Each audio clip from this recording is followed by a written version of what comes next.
सभी भक्तजनों को जय श्री कृष्ण। श्री नारद जी कहते हैं, युधिष्ठिर, जब दैत्य बालकों ने इस प्रकार प्रश्न किया तब भगवान के परम प्रेमी भक्त प्रहलाद जी को मेरी बात का स्मरण हो आया। कुछ मुस्कुराते हुए उन्होंने उनसे कहा, प्रहलाद जी ने कहा, जब हमारे पिताजी तपस्या करने के लिए मंदराचल पर चले गए तब इंद्र आदि देवताओं ने दानवों से युद्ध करने का बहुत बड़ा उद्योग किया। वे इस प्रकार कहने लगे कि जैसे चींटियां सांप को चाट जाती हैं, वैसे ही लोगों को सताने वाले पापी हिरण्याकश्यप को उसका पाप ही खा गया। जब दैत्य सेनापतियों को देवताओं की भारी तैयारी का पता चला तब उनका साहस जाता रहा। वे उनका सामना नहीं कर सके।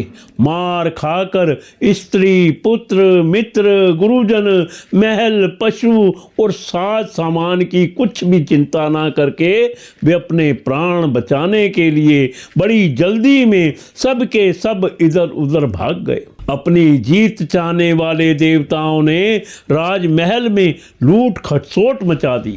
यहाँ तक कि इंद्र ने राजरानी मेरी माता कयाधु को भी बंदी बना लिया। मेरी माँ भय से घबराकर कुर्री पक्षी की भांति रो रही थी और इंद्र उसे बलात् लिए जा रहे थे। देववश देवऋषि नारद उधर आ निकले और उन्होंने मार्ग में मेरी माँ को देख लिया। उन्होंने कहा, देवराज, यह निरपराध है, इसे ले जाना उचित नहीं। महाभाग, इस सती साध्वी पर नारी का तिरस्कार मत करो, इसे छोड़ दो, तुरंत छोड़ दो। इंद्र ने कहा, इसके पेट में देवद्रोही हिरण्याकश्यप का अत्यंत प्रभावशाली वीर्य है। प्रसव पर्यंत यह मेरे पास रहे, बालक हो जाने पर उसे मारकर मैं इसे छोड़ दूंगा।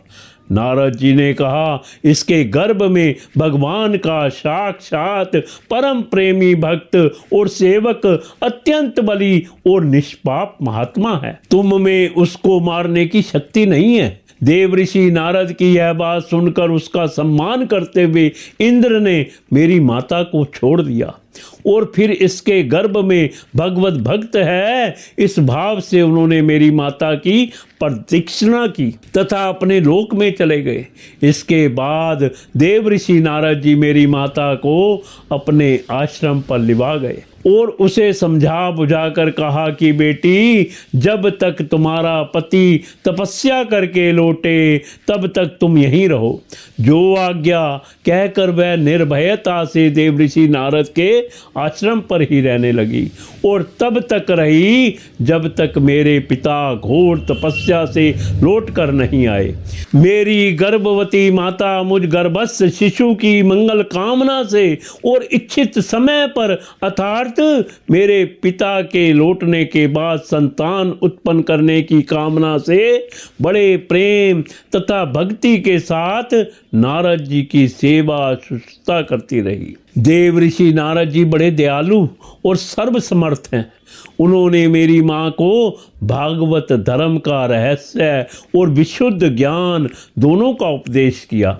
उपदेश करते समय उनकी दृष्टि मुझ पर भी थी। बहुत समय बीत जाने के कारण और स्त्री होने के कारण भी मेरी माता को तो अब उस ज्ञान की स्मृति नहीं रही, परंतु देवऋषि की विशेष कृपा होने के कारण मुझे उसकी विस्मृति नहीं हुई।